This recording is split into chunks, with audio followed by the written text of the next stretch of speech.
Hello students, तो आज हम क्लास 12 फिजिक्स में पढ़ने वाले हैं series and parallel combination of resistors.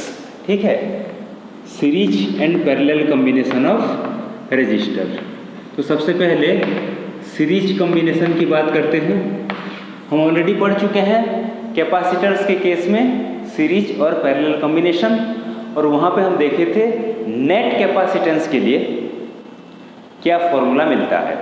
ठीक है, रेजिस्टर्स का जो कॉम्बिनेशन है इसको हम लोग अपने प्रीवियस क्लासेस में जैसे 10th क्लास में पढ़ चुके हैं, फिर भी यहाँ पे और एक बार विथ क्लियर कंसेप्ट सीखते हैं इसको। तो सबसे पहले सीरीज कॉम्बिनेशन।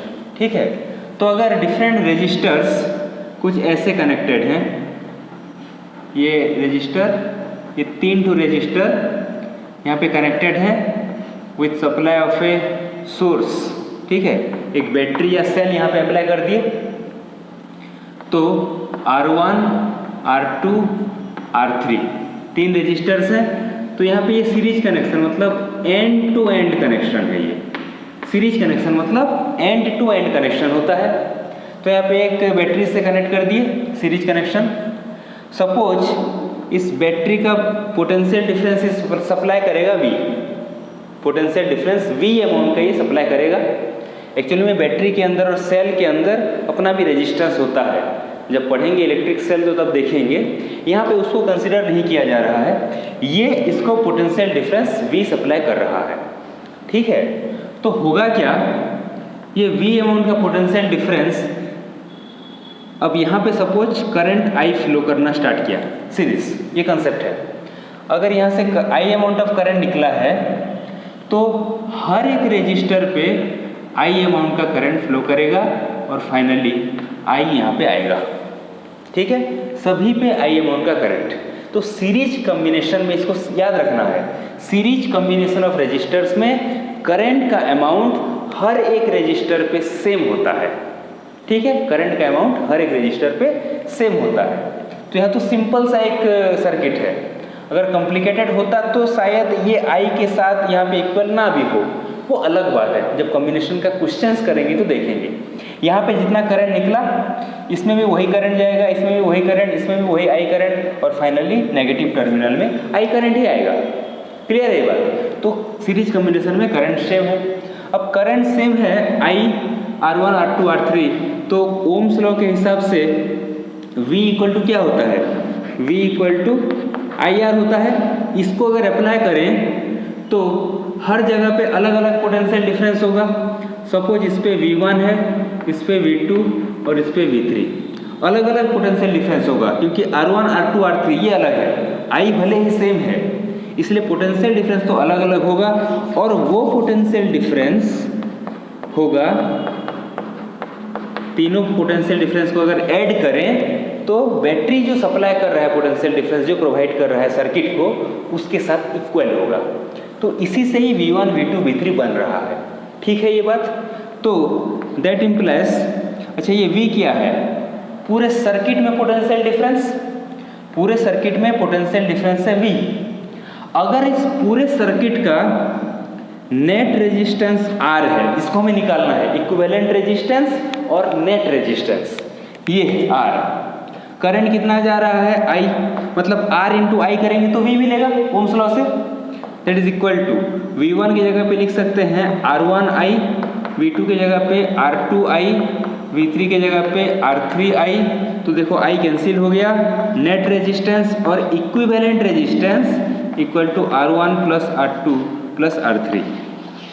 ठीक है, ये फॉर्मूला है इक्विवेलेंट रेजिस्टेंस के लिए सीरीज कॉम्बिनेशन में। तो पॉइंट्स कितना याद रखना है कि एंड टू एंड कनेक्शन है, सभी पे current same, potential difference divide हो जाता है जितना हम प्रोवाइड करेंगे, और नेट रेजिस्टेंस सभी रेजिस्टेंसेस का समेशन होता है सीरीज कॉम्बिनेशन में। ठीक है, पैरेलल में क्या होगा, पैरेलल में फिगर तो कुछ ऐसे बनता है, ये भी हमें पता है पहले से। This is the figure for parallel combination of resistors. Okay, यहाँ पे एक बैटरी सप्लाई कर दिए, पोटेंशियल डिफरेंस V। ठीक है, अलग अलग रेजिस्टर्स है R1, R2, R3, क्लियर है ये बात। सपोज यहाँ से करंट आई निकला। अब देखो ये दो पॉइंट, दोनों के बीच में पोटेंशियल डिफरेंस है V, दिख रहा है पोटेंशियल डिफरेंस V, मतलब ये पॉइंट और ये पॉइंट। अब यहाँ से ऐसे चले, यहाँ से ऐसे चले, तो इन दोनों पॉइंट के बीच में भी पोटेंशियल डिफरेंस होगा V। मतलब ये जो ब्रांच हमें मिल रहा है इस पॉइंट पे और इस पॉइंट के बीच में पोटेंशियल डिफरेंस V, तो इस पे भी पोटेंशियल डिफरेंस V, इन दोनों के बीच पोटेंशियल डिफरेंस V, वही बात है। तो इस पे भी पोटेंशियल डिफरेंस V और इस पे भी पोटेंशियल डिफरेंस V, ठीक है ना। अब यहाँ से निकला है ना ये पॉइंट, इन दोनों के बीच में V है पोटेंशियल डिफरेंस, तो इस पे भी V, यहाँ से ये गया है तो इस पे भी V, और यहाँ से भी ये ब्रांच ऐसे आया है तो इस पे भी वही पोटेंशियल डिफरेंस होगा। सीरीज में करंट सेम होता है, पैरेलल में पोटेंशियल डिफरेंस सेम होता है। करंट अब डिफरेंट हो जाएगा, V/R1, V/R2, V/R3 ohms law से। तो यही I करंट डिवाइड होके जाएगा, इस तरफ I1 सपोज, इसमें गया I2, इसमें गया I3, अलग अलग अमाउंट का करंट हर एक रेजिस्टर में जाएगा। तो ये तो एंड टू एंड कनेक्शन है। पैरेलल कॉम्बिनेशन मतलब क्या? पैरेलल कॉम्बिनेशन मतलब यहाँ पे लिख सकते हैं one end of all resistors connected to a single point, connected to a single point and other ends to another point, other points, other ends to another point। हर सभी का एक एक एंड एक पॉइंट पे कनेक्ट है और other ends जाके एक पॉइंट पे कनेक्ट है, तो पैरेलल कॉम्बिनेशन। यहाँ पे एंड टू एंड कनेक्शन, यहाँ पे सभी का एक एक एंड एक पॉइंट पे, दूसरे एंड्स एक पॉइंट पे कनेक्टेड है, तो ये पैरेलल कॉम्बिनेशन हो गया। ठीक है, ये पूरा डाटा मिल गया हमें। अच्छा, यहाँ पे है क्या, I = I1 + I2 + I3। I की जगह पे लिख सकते हैं V divided by R। R होगा इक्विवेलेंट और नेट रेजिस्टेंस।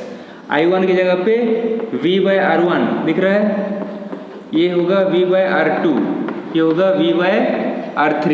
दैट इम्प्लाइज सभी से V कैंसिल, तो ये मेरा final formula 1/R = 1/R1 + 1/R2 + 1/R3।